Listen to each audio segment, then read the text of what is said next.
Sejam muito bem-vindos ao canal Mesa de Debates. Me chamo Guilherme. Vamos começar a entrevista de hoje. E eu estou aqui com o Igor Cotrim Nascimento para a gente conversar um pouco um assunto histórico, mas eu acho que tem uma relevância ainda nos tempos atuais, né? Que é a esquerda na ditadura militar, principalmente a esquerda armada, né? As chamadas guerrilhas que existiram naquele momento, né? E então estamos aqui, né, para a gente debater esse assunto, né? E eu convidei o Igor, né? Igor, antes da gente começar o nosso papo, por favor, se apresente. Guilherme, obrigado pelo convite. Adorei estar aqui para a gente poder conversar um pouquinho sobre isso. Eu sou historiador de formação. Eu me graduei em História pela Universidade Estadual de Campinas. Fiz o mestrado também na Unicamp, em Sociologia, sob orientação de um dos grandes expoentes no tema da esquerda armada e da esquerda de modo geral, que é o professor Marcelo Siqueira Ridente. E atualmente eu estou fazendo doutorado na Universidade Federal Fluminense em História, sob orientação de um outro professor que também é um grande expoente nesse tema, que é o Daniel Arão Reis. No mestrado, eu escrevi uma dissertação sobre uma dessas organizações de esquerda armada contra a ditadura, que acabou se tornando um livro que eu lancei em 2019, e agora estou escrevendo uma biografia sobre uma militante dessa organização. Beleza, maravilha, Igor. Eu faço a primeira pergunta para você. Como e por que surgiram esses movimentos nos anos 60, 70 no Brasil? Isso é uma pergunta algo complexa, mas eu vou tentar aqui no tempo que a gente tem falar um pouquinho sobre isso, né? A gente não consegue entender o surgimento dos grupos que optaram pela luta armada contra a ditadura sem entender a própria dinâmica da ditadura, né? A gente tem que lembrar lá que na década de 60 a gente teve um governo que alguns chamam aí de tendências reformistas revolucionárias, que foi o governo do Jango, e esse governo foi brutalmente e violentamente interrompido pelo golpe de Estado, o golpe civil-militar de 31 de março de 64. Então, com a implementação gradativa da ditadura a partir do golpe de 64, a gente começa a perceber uma nova movimentação nas esquerdas brasileiras. Primeiro, pelo fato de que a não resistência a esse golpe do principal partido de esquerda daquele momento, que era o PCB, o Partido Comunista Brasileiro, gera diversas críticas à postura política do partido. A leitura que o partido fazia do governo João Goulart era uma leitura de que o Brasil caminhava para o que se chamava de uma revolução democrático-nacional. Agora, com o golpe dado contra o João Goulart sem resistência significativa dos setores progressistas da sociedade, isso gera internamente e externamente ao partido diversas críticas sobre como conduzir a esquerda a partir de então. Grande parte dessas críticas vão encaminhar uma nova resposta que era, ao contrário dessa esquerda reformista, que era uma esquerda que acreditava no João Goulart como a possibilidade de realizar primeiro uma revolução democrático-nacional para depois conseguir realizar uma revolução socialista, esses grupos disseram, a gente precisa tornar a esquerda brasileira efetivamente revolucionária. Agora, não é possível entender o surgimento desses grupos apenas pela chave analítica dos conflitos nacionais. A gente tem que entender também um outro fato, que é a conjuntura internacional da década de 60, né? Lembro que, desde a Revolução Russa de 1917, a gente pairava no ar a noção de que o mundo caminhava para o socialismo. Segundo lá a teoria clássica era de que depois do capitalismo a gente iria desenvolver uma nova sociedade socialista e posteriormente o comunismo. E o que acontece? No fim, a gente tem outras revoluções que dão ainda mais força a essa ideia. A gente deve lembrar aí em 49 a Revolução Chinesa, a gente pode lembrar também as lutas de libertação nacional, sobretudo a luta na Argélia e no Vietnã, e mais importante para o contexto latino-americano é a Revolução Cubana em 59. A Revolução Cubana, inclusive, é o que dá a maior força teórica e política de que era possível realizar a guerrilha na América Latina para construir, como dizia o Fidel Castro lá, para tornar a Cordilheira dos Andes a Sierra Maestra da América Latina.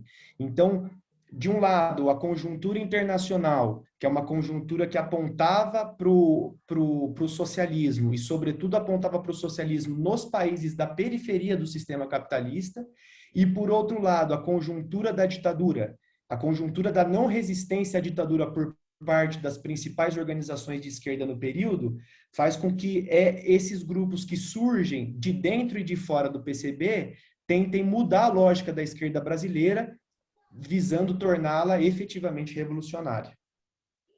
Sim, uma coisa que me chamou a atenção na época da ditadura, né, principalmente quando surgiu essas guerrilhas, foi, né, que foi um período de endurecimento, né, não que a ditadura na sua totalidade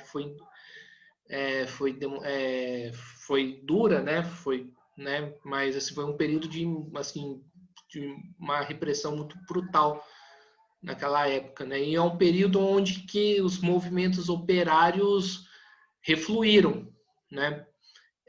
Como que você enxerga essa questão? Por que que esses movimentos de guerrilhas eles eram distantes dos movimentos operários? Essa é uma boa questão, Guilherme, porque para a gente entender o fracasso dessas organizações, e só para contextualizar rapidamente para quem está nos assistindo e para quem vai nos assistir depois, esses grupos, o projeto da luta armada foi um projeto que durou pouquíssimo tempo. Se a gente pensar ali que os primeiros grupos começam a se formar em 64, 65, e vão começar a tomar corpo mesmo a partir de 68, em 72, tendo lá como, em 74, tendo lá a guerrilha do Araguaia como ponto final, o fim da guerrilha do Araguaia em 74, então a gente pode falar que esses grupos não tiveram aí praticamente 10 anos de existência na conjuntura brasileira. E uma das explicações para esses grupos, para o projeto político desses grupos ter fracassado, diz respeito à pouca base social, à pouca capilaridade social desses grupos no conjunto da sociedade brasileira. E para a gente, como você muito bem lembrou, para a gente explicar isso, a gente precisa entender a dinâmica repressiva da ditadura também. Não é possível, como algumas explicações tendem a tentar justificar, que as esquerdas se distanciaram da sociedade. Essa distância também foi ocasionada por uma dinâmica repressiva da ditadura. Como você bem lembrou, a ditadura ela tem uma gradação repressiva ali que vai atingir o seu ápice em 68, com a edição do Ato Institucional número 5, e isso fere gravemente a forma de organização, seja dos trabalhadores e seja de uma outra força política que surge no contexto, e a gente não pode esquecer, que são os estudantes. Por um lado, logo no início da ditadura, a ditadura focou a repressão, sobretudo nos sindicatos. Não sei se travou para você, Guilherme, você está me ouvindo bem? Deu uma travadinha para mim? Tá? Então, voltando à ditadura, no início, logo após o golpe em 64, a ditadura centra sua política repressiva, sobretudo nas entidades sindicais, personalidades políticas de esquerda e entidades sindicais. Então, o movimento dos trabalhadores, lembro também que antes do golpe, os trabalhadores desenvolveram relações estreitas com o João Goulart, estreitas com o trabalhismo brasileiro. Então, o golpe de 64 também vem para, logo em seguida, centrar esforços repressivos nessa estrutura sindicalista, nessa estrutura trabalhista, digamos assim. E aí, a partir de então, a gente tem uma grande dificuldade para esses movimentos se reorganizarem. A gente tem uma reorganização em 68, que são as greves de Osasco e de Contagem, que foram as duas grandes manifestações dos trabalhadores ao longo dessa primeira fase da ditadura. Só que depois do AI-5 isso fica ainda muito mais difícil. Então, pelo lado dos trabalhadores, a estrutura repressiva da ditadura dificulta muito a movimentação dessas esquerdas para mobilizar a classe trabalhadora. E, por outro lado, a grande parte, o grande contingente dessas esquerdas, que foi o movimento estudantil, também sofre duros golpes a partir de 68. A gente tem que lembrar que a reorganização do movimento estudantil, após lá o incêndio da UNE em 64, logo depois do golpe, a reorganização do movimento estudantil ela é paulatina a partir de 65 e vai atingir o ápice em 68. A gente tem lá no dia 26 de junho de 68, a passeata dos 100 mil no centro do Rio, que ficou conhecida como a grande passeata representativa dessa dinâmica do movimento estudantil. Só que depois do AI-5 também, o próprio movimento estudantil entra em refluxo, né? E isso, em alguma medida, estancava e estrangulava as possibilidades que essas esquerdas tinham de mobilizar a sociedade brasileira para realizar a revolução. Sim, eu queria que você fizesse um paralelo, né, em relação a Cuba, que a Cuba a gente teve, né, foi um movimento até então guerrilheiro. O que aconteceu que Cuba se fez a revolução? Aí a gente pode entrar no mérito, né, dessa questão, que eu acho que tem que discutir, né? E aqui no Brasil, né, as guerrilhas fracassaram. O que Cuba fez que o Brasil não fez? Essa é uma grande questão, uma questão complexa que eu acho que os grupos, em alguma medida, tentavam responder essas questões naquele momento, mas eu acho que existem algumas diferenças fundamentais que explicam um pouco a dinâmica da Revolução Cubana e explicam um pouco o fracasso, não explicam de forma total, obviamente, mas dão algumas dicas do que a gente pode entender como foi o sucesso da Revolução Cubana e o fracasso da Revolução Brasileira por intermédio da Guerra de Guerrilhas.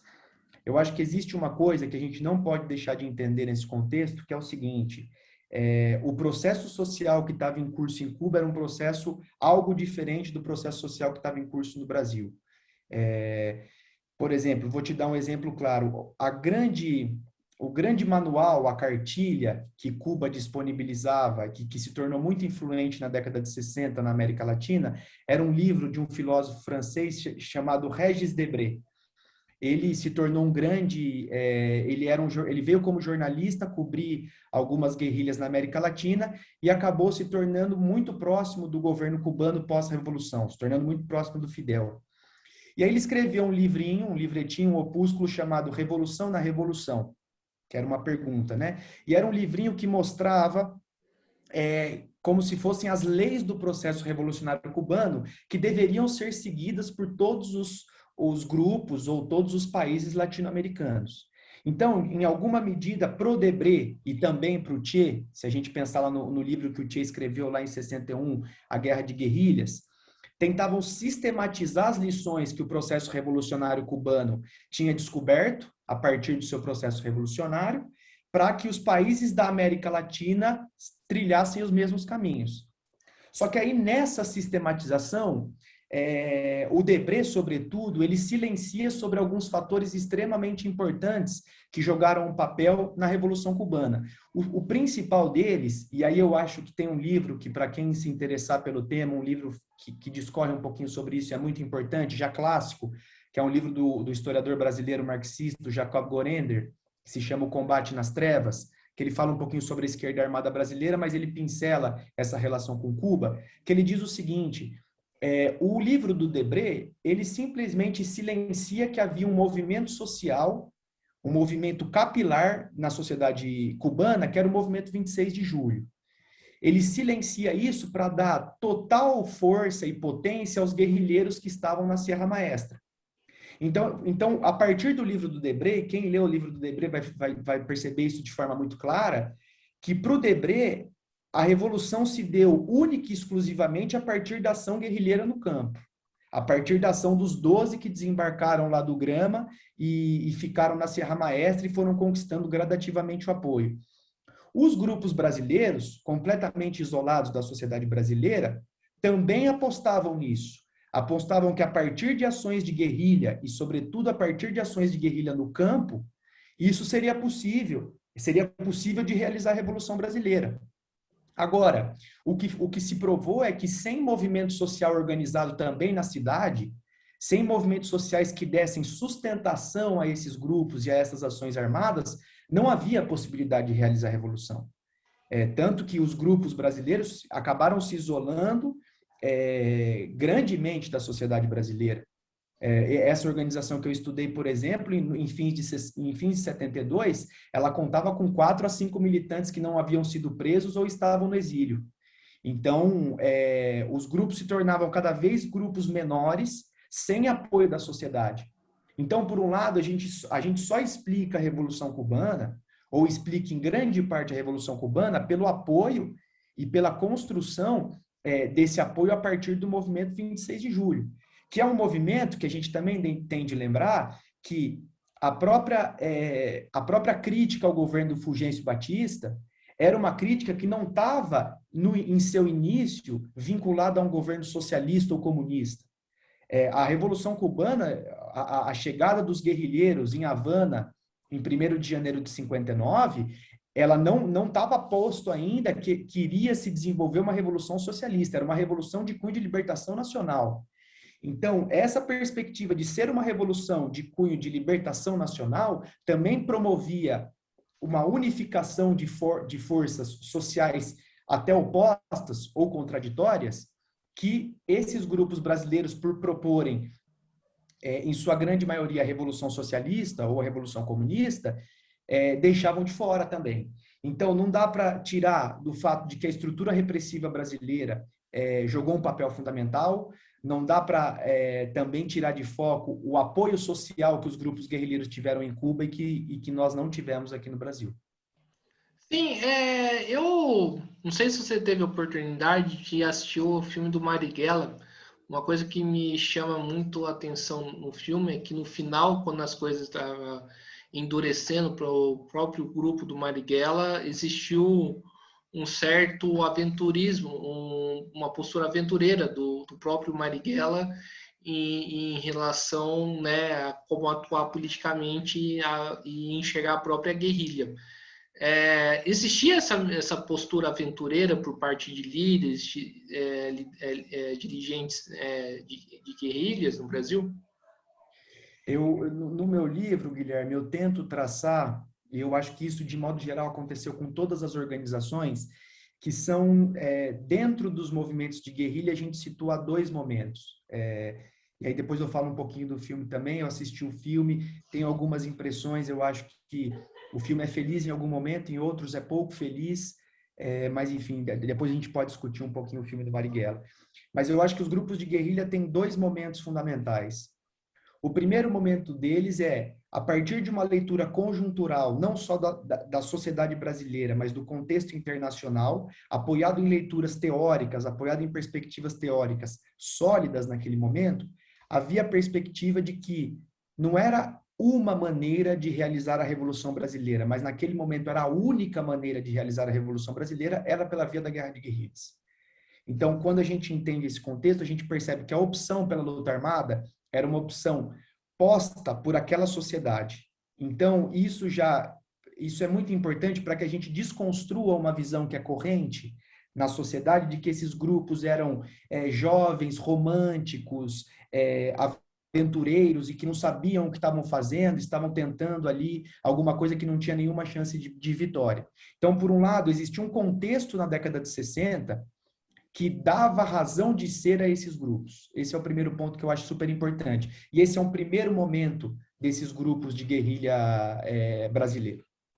Agora, com o desenvolvimento da estrutura repressiva, e sobretudo a partir da segunda metade de 69, que é quando acontece a captura do embaixador norte-americano, que inclusive foi feito por essa organização que eu estudei, que eu escrevi o livro, que é o Movimento Revolucionário 8 de Outubro, junto com o grupo do Marighella, que era a ALN, a partir daí a estrutura repressiva vem muito forte contra as organizações. A partir daí, o que foi um sucesso tático, eu chamo de sucesso tático porque os grupos conseguiram a libertação dos 15 presos políticos pedidos, conseguiram a leitura do manifesto político em todos os meios de comunicação, rompendo a censura vigente naquele momento, foi um erro estratégico, porque isso aprofundou o isolamento dessas organizações. E aí eu chego nesse segundo momento dos grupos, que aí se liga com esse aventureirismo que você notou ali no filme do Marighella. E por quê? Porque a partir do momento que os grupos estavam muito isolados da sociedade brasileira de modo geral, começa a se transfigurar esse compromisso que antes existia com a Revolução, ele começa a se transformar num compromisso com os companheiros, num compromisso com os militantes presos ou mortos.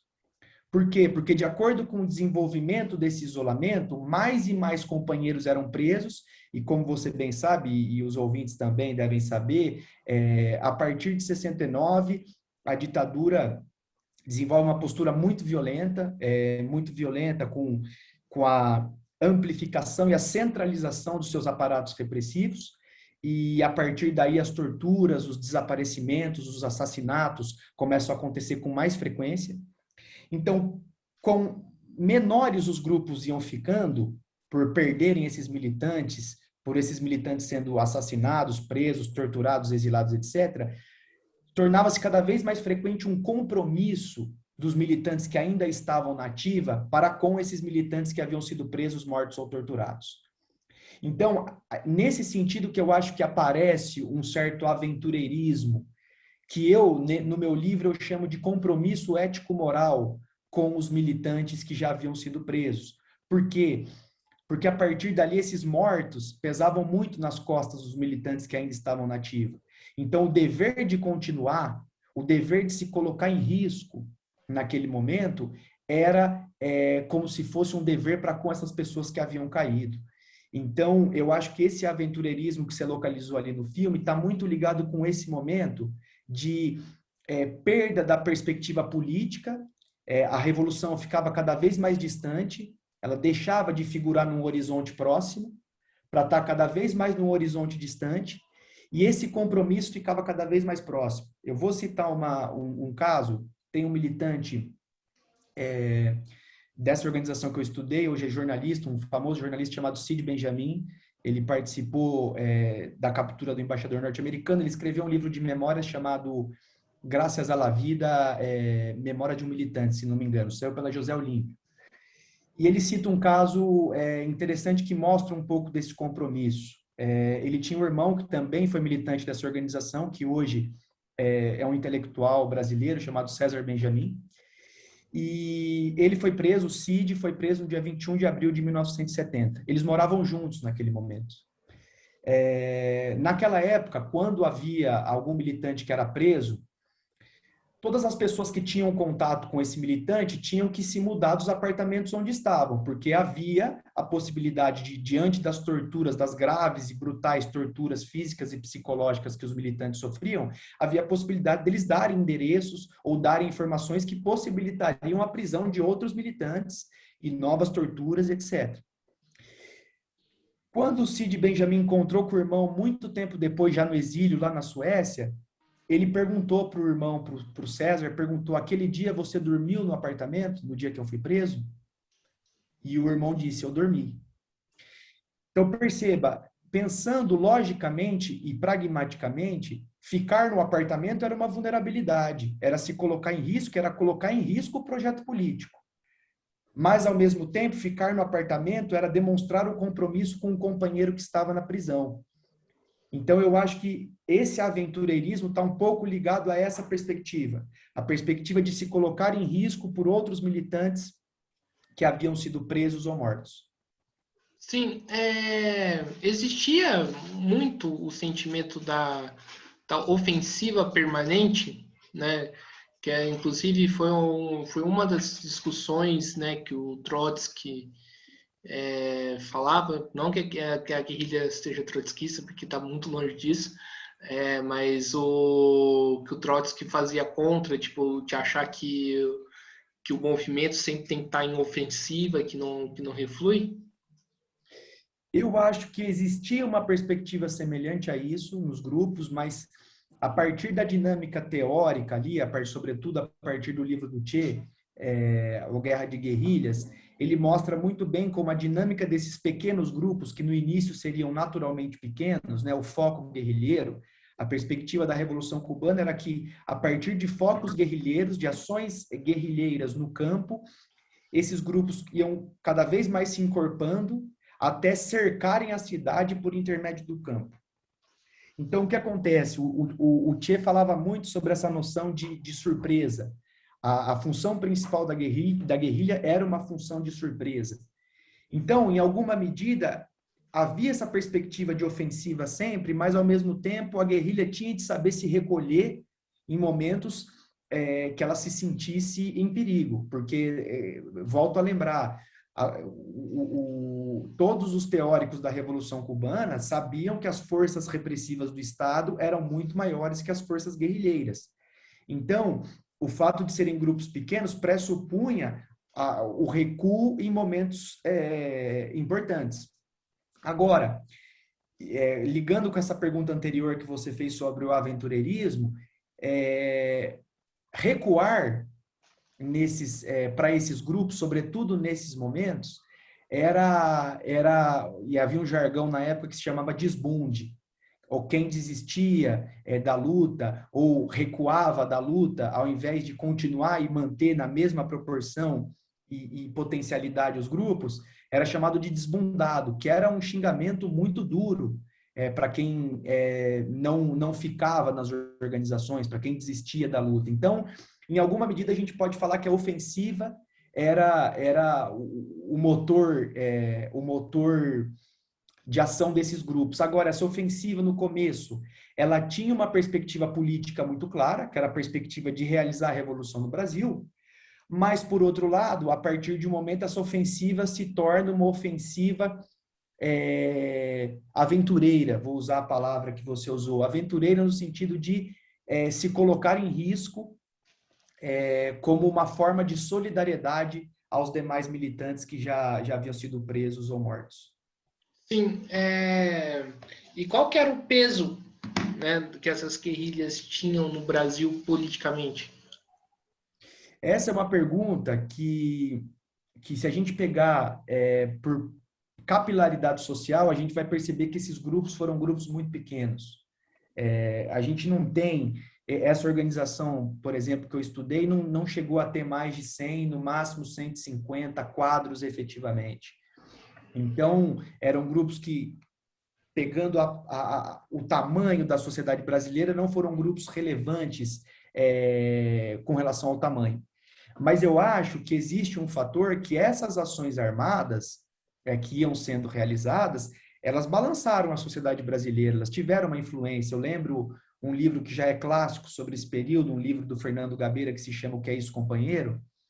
Tem um momento que ele cita no livro que é bem interessante para mostrar como essas ações armadas mexiam com a sociedade brasileira, que ele tá em diálogo com um militante e esse militante diz para ele: eu estava vindo para cá e o motorista do táxi ou do ônibus disse que existem dois grupos de pessoas que ele mais admira no mundo.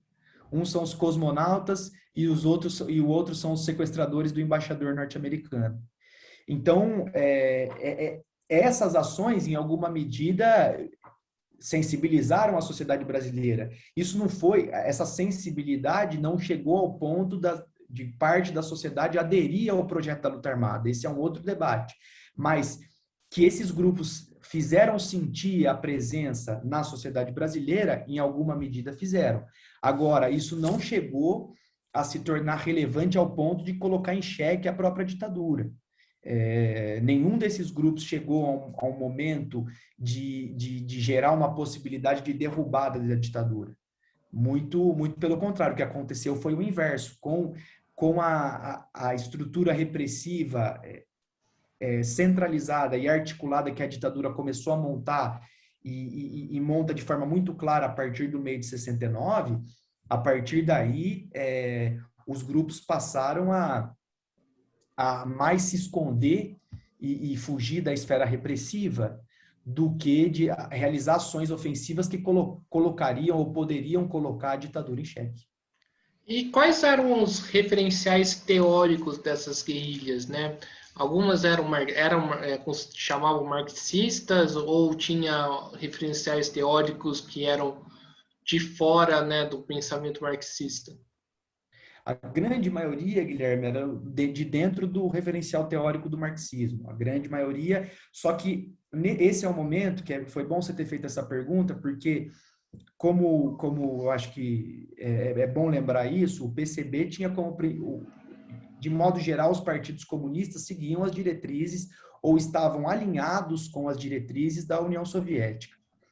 E esses grupos têm uma característica importante, que é quebrar, em alguma medida, quebrar com o monopólio das leituras conjunturais, leituras teóricas da União Soviética. Então, a gente tem ali, como eu já falei, os referenciais da Revolução Cubana, sobretudo essa leitura do Che Guevara em A Guerra de Guerrilhas e a leitura do Debré em Revolução na Revolução. A gente tem também a influência dos escritos do Mao Tse Tung, sobretudo por os grupos de tendência maoísta. E aí a gente tem um grande grupo de leituras teóricas que faziam uma análise, que não eram leituras de tática ou estratégia política, mas eram leituras conjunturais sobre o contexto nacional e o contexto internacional. E aí eu cito algumas. Por exemplo, o livro do Caio Prado Júnior, de 1966, A Revolução Brasileira, que é um livro muito interessante porque ele critica muito a visão, que era a visão do PCB, de que o Brasil era um país semi-feudal. O Brasil era um país semi-feudal e, sendo um país semi-feudal, deveria fazer primeiro uma revolução burguesa para depois fazer uma revolução socialista. Caio Prado Júnior vai bater bastante, vai criticar bastante essa visão, dizendo que o Brasil, desde a colonização, era um país que já estava inserido em uma dinâmica mercantilista. Assim, era um país que, desde a sua colonização, esteve inserido numa dinâmica que era, por natureza, capitalista. Então, se era dinâmica, se era inserido e se já estava plenamente desenvolvido o sistema capitalista no Brasil, isso quer dizer que a próxima etapa da revolução era a revolução socialista, não havia uma revolução burguesa anterior. Esse era um ponto importante da leitura da conjuntura nacional. Havia uma leitura, havia teóricos importantes, que eram os teóricos da dependência, não a dependência lá que vai ser a teoria da dependência, que vai ser a do Fernando Henrique Cardoso, mas a teoria da dependência do Teotônio dos Santos, do André Gunder Frank, que diziam basicamente o seguinte: o sistema capitalista em caráter internacional, ele produz de um lado da cadeia desenvolvimento e do outro lado subdesenvolvimento. Existe uma cadeia de exploração no capitalismo, que no país mais avançado ele gera o desenvolvimento e no país mais atrasado ele gera o subdesenvolvimento. A esses três autores, sobretudo, Rui Mauro Marinho, Teotônio dos Santos e André Gunder Frank, vão dizer o seguinte: se existe uma cadeia exploratória do capitalismo em caráter internacional, os países que estão no fim da linha são os países que têm o maior potencial de realizar a revolução. E não só dentro dos países que estão no fim da linha, mas neste país que está no fim da linha, a parte mais explorada ainda é o campo. Então, é do campo que vai sair esses grupos, que sairão esses grupos sociais que têm a potencialidade de realizar a Revolução Brasileira. Então, essas leituras, e essas são só algumas delas, a gente também pode lembrar da dialética do desenvolvimento lá do Celso Furtado, que também jogou o seu papel. Existem várias leituras, as próprias leituras teórico-estratégicas do Vietnã também, enfim. Não podemos esquecer também do Frantz Fanon, Os Condenados da Terra, apostando na violência como uma justa medida do colonizado para com o colonizador.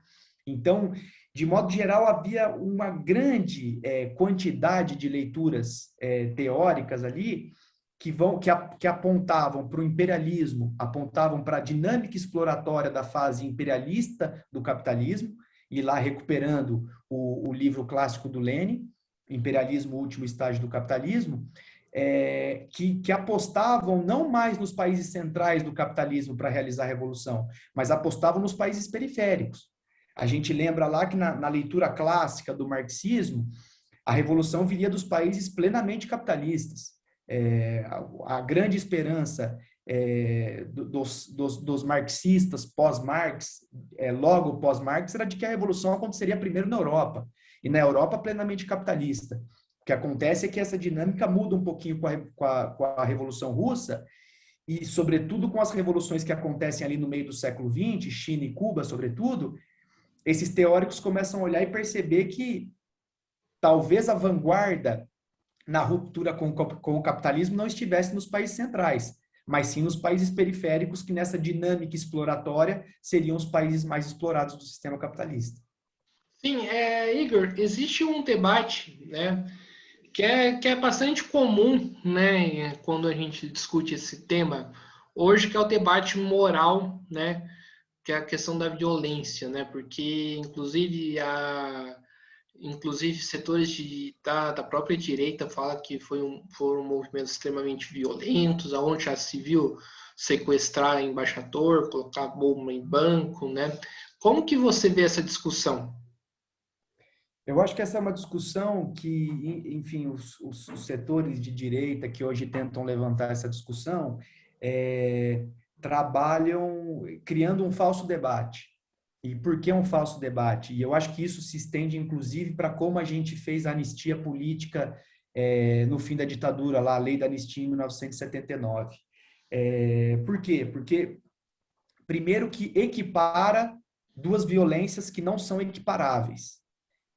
A violência, a estrutura repressiva que a ditadura tinha para reprimir esses grupos era algo infinitamente maior do que a possibilidade que esses grupos tinham de realizar ações violentas. E aí eu gosto sempre de lembrar isso, uma vez, inclusive, eu comentei num post daquele jornalista, o Alexandre Garcia, que hoje está bem ligado ao bolsonarismo, que dizia o seguinte, que ele estava num banco quando esse banco foi assaltado por grupos de guerrilha, como se isso tivesse sido violento e etc e tal. Eu analisei grande parte dos arquivos que hoje estão disponíveis lá no acervo do Brasil Nunca Mais, que são documentos do Supremo Tribunal Militar referente a esses grupos. Na grande maioria dos casos, os grupos não atentaram contra a segurança física de nenhuma das pessoas que estavam nesses bancos. Veja, o objetivo desses grupos era o dinheiro dos bancos. O objetivo desses grupos não era violentar quem trabalhava no banco, não era violentar quem estava na agência bancária. Então, a gente tem de separar muito bem essas duas coisas. Um outro ponto que você coloca é a captura dos diplomatas, né? Primeiro lá, a gente tem em setembro de 69 a captura do embaixador norte-americano, a gente tem em março de 70 a captura do cônsul japonês, a gente tem em junho de 70 a captura do embaixador da Alemanha Ocidental, e por fim a gente tem lá em dezembro de 70 a captura do embaixador suíço. Veja, todos eles, e a grande manifestação disso, o embaixador norte-americano, em todas as entrevistas, isso é fácil de encontrar, ele diz que foi muito bem tratado pelas pessoas que o capturaram. Em nenhum momento era uma medida para colocar a ditadura em xeque, era uma medida para colocar em patamar de igualdade algo que estava muito desigual. Eu poderia contar aqui inúmeros casos das violências que a ditadura realizou contra esses militantes, violências que são difíceis até da gente poder falar abertamente, porque são coisas de extrema desumanidade, e equiparar uma coisa com a outra não faz nenhum sentido. Não tem nenhum lastro histórico equiparar a violência desses grupos com a violência do Estado. E aí eu chego nessa questão da anistia. E por que eu chego na questão da anistia? Porque, como a gente bem lembra, a anistia anistiou os dois lados. Anistiou, por um lado, os torturadores e, por outro lado, anistiou os militantes políticos. Agora, como essa anistia podia ter feito algo desse gênero? As demais ditaduras do Cone Sul, todas elas, em sua grande maioria, puniram os torturadores. Na Argentina, eles foram presos. No Chile, idem. No Brasil, a gente teve, no governo Fernando Henrique, a gente percebe aí pessoas que participaram ativamente do aparelho repressivo do Estado, ainda escrevendo notas, seja dentro do Exército Brasileiro ou dentro do governo mesmo, e estão aí ainda atuando sem nenhum tipo de punição. Então, eu acho que a violência revolucionária, como os grupos gostavam de dizer, tinha um caráter completamente diferente da violência de Estado. A gente tem que conseguir estabelecer muito claramente essa diferença, porque senão a gente equipara os dois. Era como se fosse uma guerra igual de um lado e outro. Não era. Agora, a violência revolucionária sempre foi uma arma do oprimido contra o opressor. E isso não é só o marxismo que diz, mas isso a gente falou agora há pouco do Fanon, o Fanon também levantava essa perspectiva de que essa violência ela tinha um caráter diferente da violência do sistema, a violência sistêmica contra os grupos oprimidos. Então, como dizia lá o Fanon, a única maneira de resistir a essa violência é atuando também de forma violenta. Então, a gente não pode desconectar essa perspectiva da violência desses grupos do contexto social em que esses grupos existiram. Existe uma coisa na faculdade de História que a gente fala muito, que é o principal defeito que o historiador não pode cometer, o principal pecado do historiador é o chamado anacronismo. E o que é o anacronismo? O anacronismo é você analisar uma sociedade passada com os olhos do presente. Na verdade, a sociedade passada estava inserida em um conjunto que não diz respeito a essa sociedade. Então, para entender aquilo, a gente precisa tentar se inserir naquela sociedade. E se inserir naquela sociedade, inserir a violência revolucionária naquele debate, era inserir esses grupos nesse contexto teórico, nesse contexto de referências teóricas e nesse contexto sociopolítico da sociedade brasileira da década de 60. Eu queria que você explicasse agora um pouco da diferença da guerrilha urbana e da guerrilha do campo. Qual que era a diferença entre uma e a outra? Nos grandes debates, nas linhas políticas dessas organizações, o grande objetivo era atingir a guerrilha rural, como não só Cuba, mas a Revolução Chinesa, todos partiam a Revolução Chinesa falava dessa aliança operário-camponesa, né? Então, o camponês, o trabalhador rural, o trabalhador do campo, desponta como uma força revolucionária dentro desse contexto. Então, o grande objetivo era desenvolver uma guerrilha no campo. Porque no campo, os grupos guerrilheiros poderiam desenvolver todas essas táticas que eu falei para você, que estavam lá nas perspectivas cubanas. Surpresa, o ataque, o recuo, etc. e tal. Então, na grande maioria dos grupos, a guerrilha urbana tinha caráteres específicos. O primeiro deles, angariar fundos e recursos para que pudesse ser montado uma estrutura no campo. Então, veja, esses assaltos a banco, essas expropriações, falando com um termo melhor, essas expropriações bancárias, elas tinham o objetivo de manter a estrutura e, sobretudo, de construir uma estrutura de guerrilha no campo. Então, por um lado, havia a necessidade de angariar fundos, a guerrilha urbana era uma perspectiva de angariar fundos para os grupos desenvolverem a guerrilha rural, que era o objetivo principal. E, por outro lado, a guerrilha urbana tinha uma outra coisa que era servir de propaganda. E o que é isso? Por exemplo, a ação de captura do embaixador norte-americano. O que os grupos pensavam naquele momento? Uma ação como essa faz com que as pessoas saibam que estão existindo ações armadas tendo em vista derrubar a ditadura. Isso era uma perspectiva de buscar apoio de setores sociais, sobretudo setores urbanos, para encorpar esses grupos. Então, no jargão dessas esquerdas, a gente tem duas perspectivas. A guerrilha rural era o objetivo estratégico, o objetivo principal. E a guerrilha urbana era o objetivo tático, ou seja, o objetivo imediato para angariar fundos de um lado e realizar ações de propaganda que rompessem a censura e mostrassem para a sociedade brasileira que havia grupos que estavam interessados em transformar a sociedade brasileira. Sim, é uma coisa que está me chamando a atenção aí na sua fala, é essa questão do próprio do campo, né? A gente sabe que na teoria marxista, o Marx, né, fala que com o desenvolvimento do capitalismo, a cidade ganhou força perante ao campo, né? A predominância maior é das cidades. A gente sabe também que são nas cidades onde que estão a grande maioria da classe trabalhadora, né? Essa preferência pelo campo pode se considerar um desvio um pensamento marxista? Eu acho essa noção de desvio e de é uma noção que a gente tem que problematizar um pouco pelo fato de que parece que a gente tem uma teoria que é a mestra e que tudo que desvia dessa teoria, em alguma medida, está equivocado. Tanto que naquela época, por exemplo, eles chamavam muito de desvios direitistas, de desvios esquerdistas, para deslegitimar a posição política de um adversário. Então, eu acho que existe uma coisa que a gente deve entender, que é o Marx assentou as bases de uma nova perspectiva de compreensão da realidade. E o próprio método dialético, o método materialista dialético, ele propõe, como diria lá o Lenin, aquela frase clássica do Lenin o marxismo é a análise concreta da situação concreta.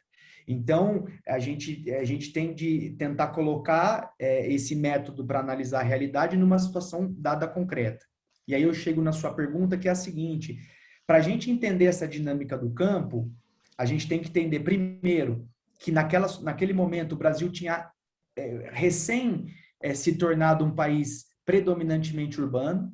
O Brasil, existe um gráfico clássico já que mostra a quantidade da população brasileira que está no campo e a quantidade da população brasileira que está na cidade, e as curvas se tocam na década de 60.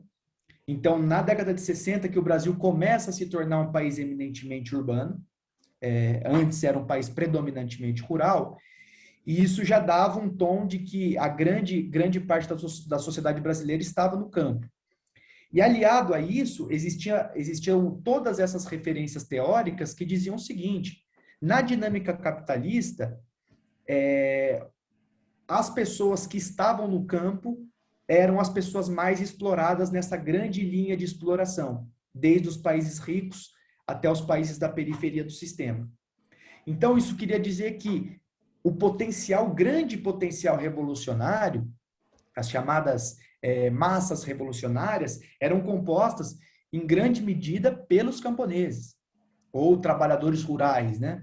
Então, os trabalhadores rurais tinham esse potencial revolucionário que esses grupos entendiam como dever mobilizar para realizar a revolução. Então, naquele momento, a gente pode ver que há uma renovação do marxismo, eu diria, ao invés de desvio. Uma renovação que propõe outras análises tentando atender ao contexto social específico de outros países que não os países analisados por Marx, por exemplo. A Revolução Cubana, ela tenta inaugurar um modelo revolucionário para a América Latina.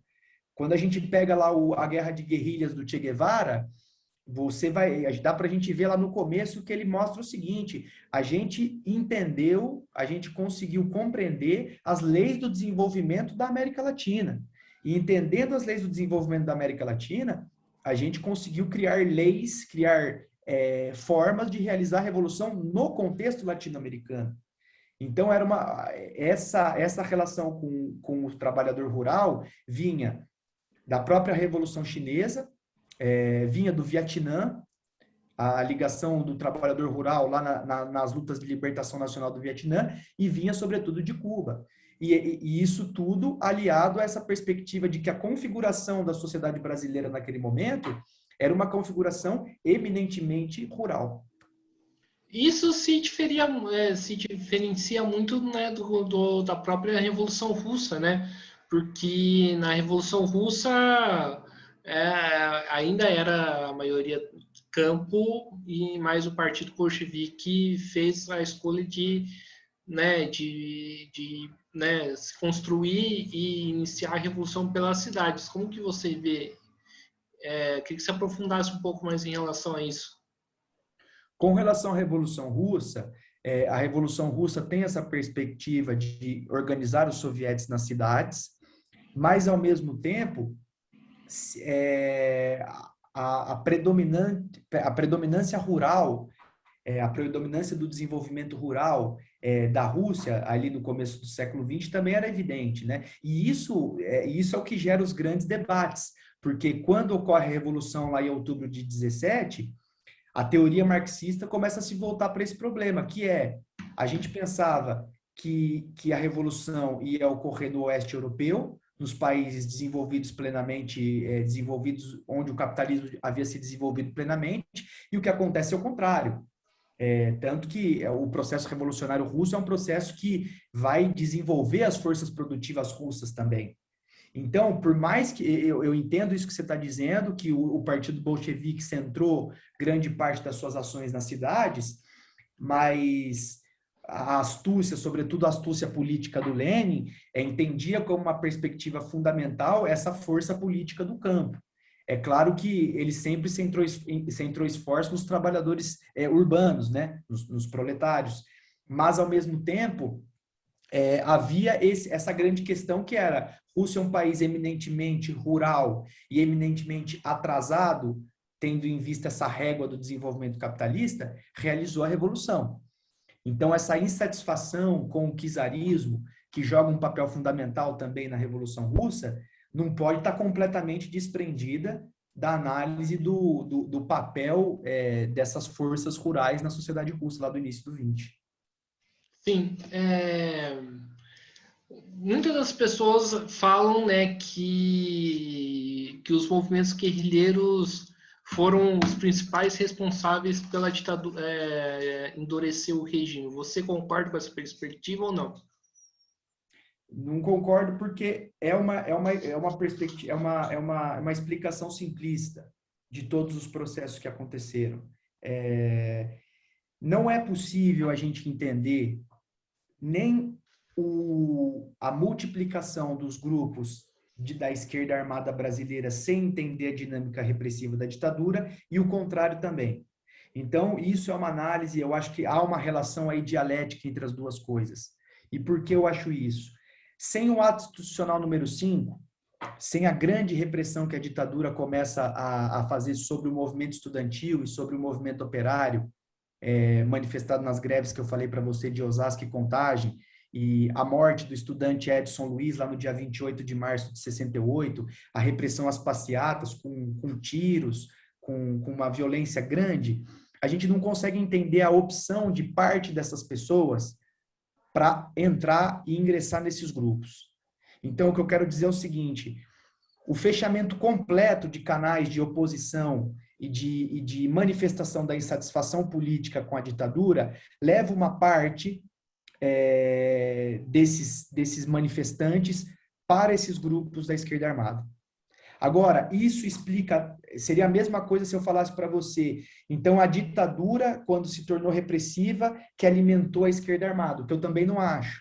Porque não dá para entender a criação e o surgimento e o crescimento desses grupos sem entender a estrutura repressiva. Mas não é só isso. Havia toda uma conjuntura teórica, uma conjuntura política que dava base social a esses grupos. Agora, não dá para a gente também não dizer que a atuação política desses grupos, e sobretudo a atuação que tem caráteres mais práticos, como a captura do embaixador norte-americano, não gerassem também, não estimulassem a fúria repressiva desse Estado.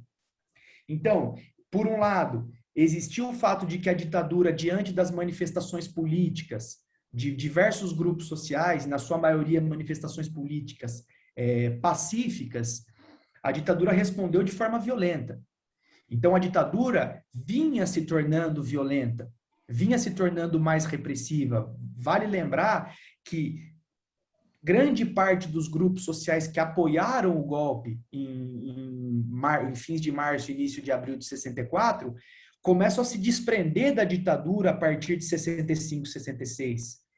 A repressão que a ditadura começa a impor à sociedade, sobretudo aos estudantes, sensibiliza grande parte da sociedade brasileira e, sobretudo, as camadas médias, que deram apoio ao golpe em 64.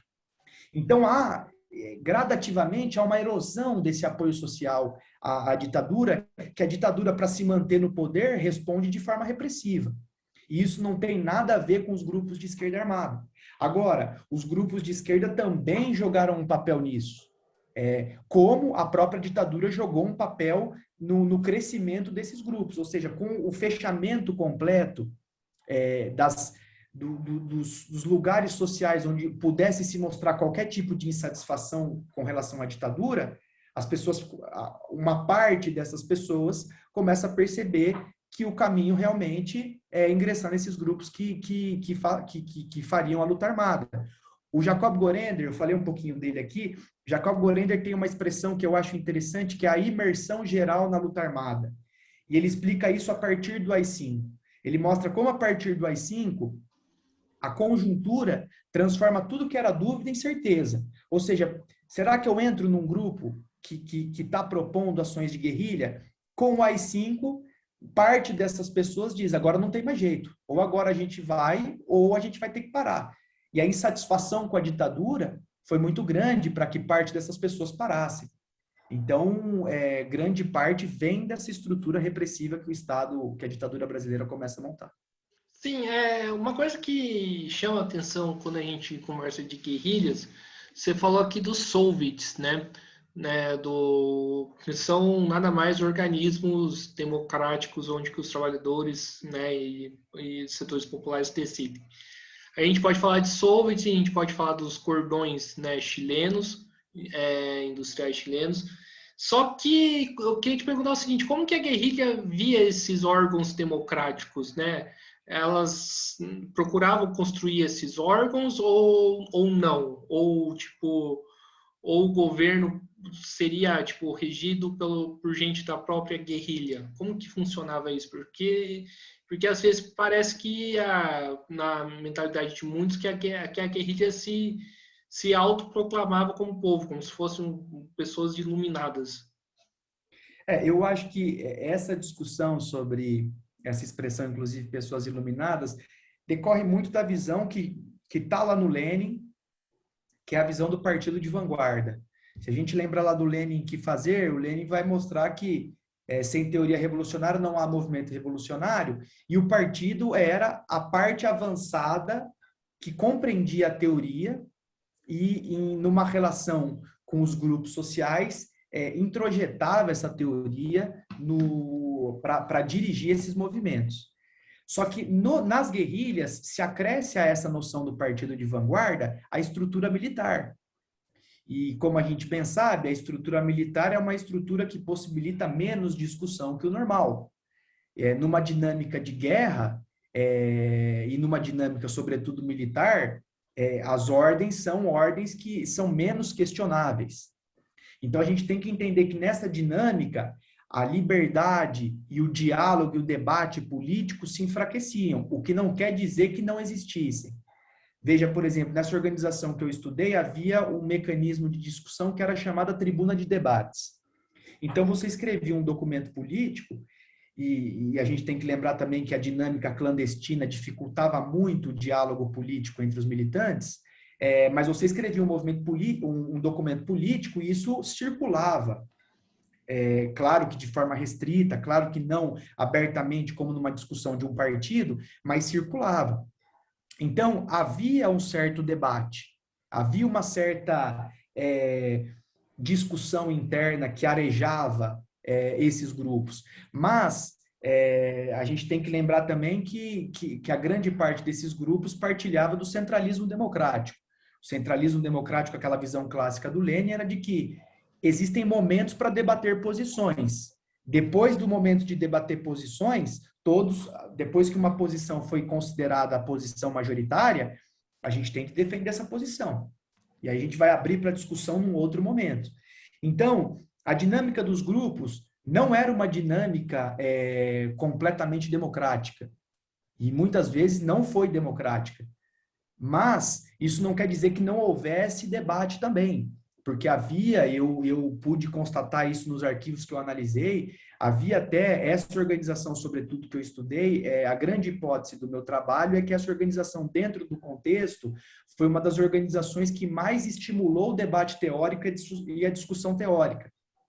Mas isso não quer dizer que essa discussão teórica não fosse travada por essas lógicas, e sobretudo pela lógica da clandestinidade, que dificultava muito a discussão política, e a lógica militarizada, porque a lógica militarizada é uma lógica que pressupõe uma hierarquia muito clara, e essa hierarquia impede uma discussão que seja feita em caráter de igualdade. Sim, agora para a gente ir terminando aqui, ô Igor, as guerrilhas, elas agiam de forma isolada ou recebiam algum apoio por parte de Cuba, de União Soviética? Vale lembrar que a União Soviética não apoiava os grupos guerrilheiros, porque a visão da União Soviética naquele momento era de que isso era um erro.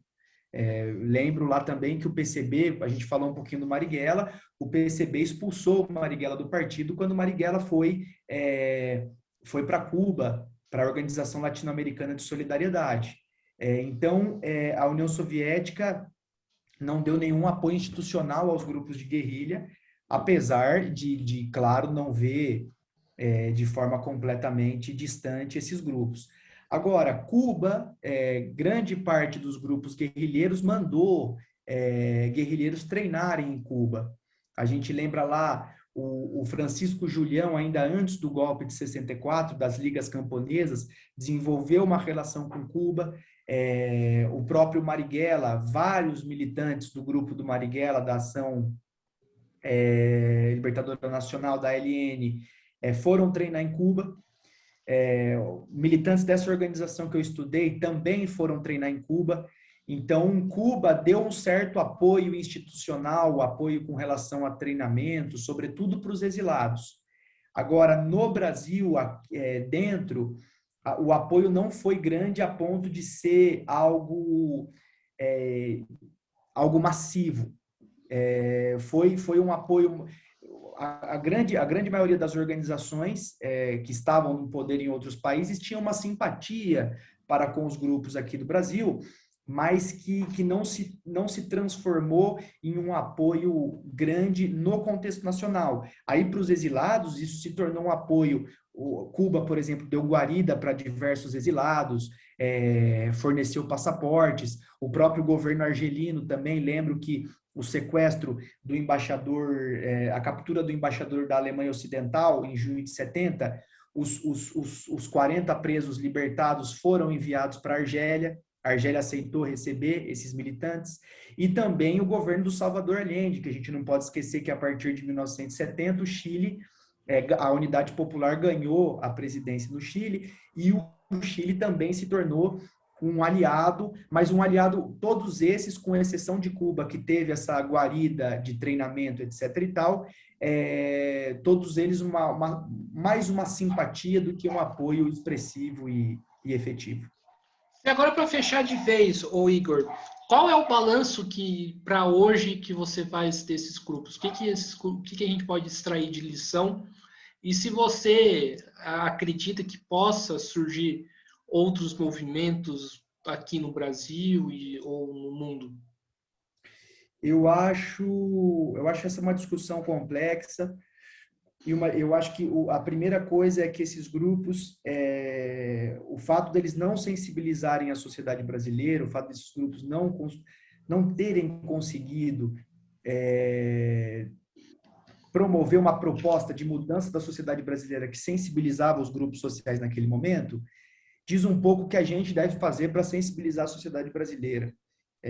Sem apoio social, sem uma capilaridade social, a gente não consegue promover nenhuma transformação na sociedade brasileira. Não há possibilidade de transformar de cima para baixo a sociedade.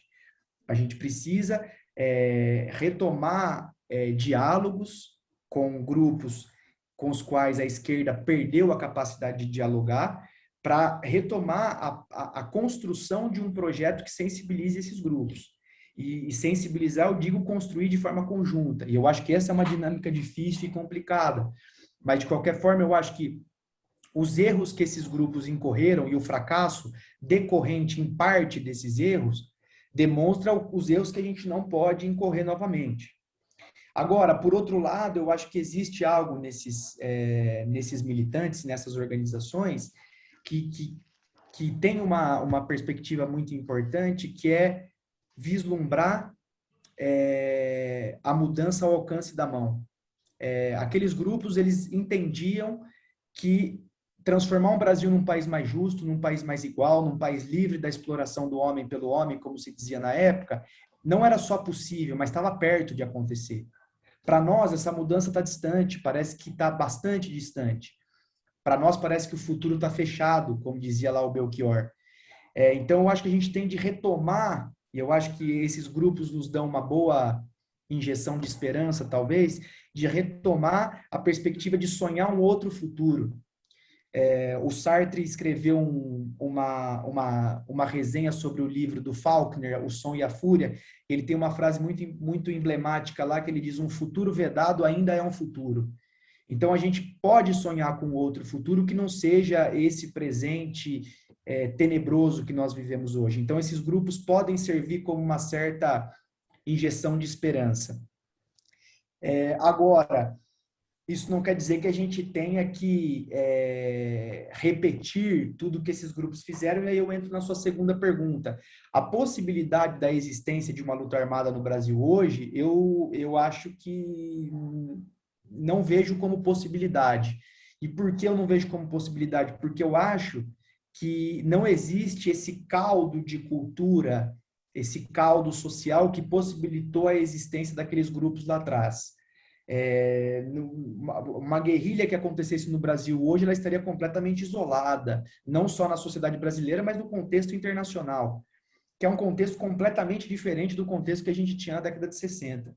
Então, e uma outra coisa que eu acho que é muito claro é que houve uma mudança, uma gradação. Antes, lá na década de 60, a palavra-chave para entender a década de 60 é revolução. Revolução em seus mais distintos aspectos, seja política, social, cultural, etc. Hoje, essa palavra deu lugar a uma outra palavra, que é a palavra democracia. A gente, desde o nosso processo de redemocratização no Brasil, a palavra revolução talvez esteja retomando uma predominância no debate atual, mas ainda assim ela é bem menor do que a palavra democracia. Então, eu acho que dentro desse contexto, eu vejo com pouquíssima probabilidade o fato a possibilidade de existência de novos grupos que proponham guerrilha como forma de atuação política. Beleza, maravilha, Igor. Estamos aqui encerrando mais uma entrevista do canal Mesa de Debates. Primeiramente, quero agradecer pelo papo, gostei bastante, né? Acho que é uma discussão importante e passo aí o bastão para você fazer as considerações finais. Guilherme, eu que agradeço muito o debate. Eu acho que é um tema que voltou para o debate, sobretudo agora recente com a divulgação do filme do Marighella feito pelo Wagner Moura. É um debate que é sempre atual, porque em alguma medida mostra a insatisfação das pessoas com o presente, a insatisfação e a necessidade da gente transformar esse presente e construir um outro presente. Então, eu acho que esses grupos têm uma força muito grande de sensibilizar para que a gente consiga perceber que se a gente não está de acordo com o presente atual, se a gente consegue ver as atrocidades que acontecem, sobretudo num governo como é o governo Bolsonaro, a gente tem não só o direito, mas tem o dever também de transformar essa realidade. Como diria lá a 11ª tese de Marx contra Forba, lá da ideologia alemã, os filósofos se preocuparam em interpretar o mundo de diversas maneiras, mas o que importa é transformá-lo. Então, eu espero que quem se aventure aí para conhecer um pouquinho mais da história desses grupos tenha sempre em mente de que esses grupos buscaram transformar a sociedade brasileira e transformar a sociedade brasileira num lugar melhor, que é o que eu acho que é o objetivo de todos nós. Então, maravilha, né, Igor, né? Então, mais uma vez, agradecendo a você por ter aceitado o convite. Quero agradecer também a você que estiver assistindo esse vídeo. Vão lá no canal Mesa de Debate de Tudo Um Pouco, que agora virou, né, um podcast, né, se oficializou. Né? Se inscreva no canal, curta esse vídeo no YouTube, curta outros vídeos para o YouTube, para dar projeção, né, para o canal, né, crescer ainda mais. Né? A gente está aqui com 708 inscritos. Comentem no vídeo do Igor se concorda com a análise dele, se discorda, vamos debater. Comentem em outros vídeos também. Curta a nossa página no Facebook, Mesa de Debates, e siga a gente no Instagram. Então é isso, pessoal. Fiquem atentos à nossa programação, tem bastante coisa interessante vindo por aí. E até a próxima. Fui!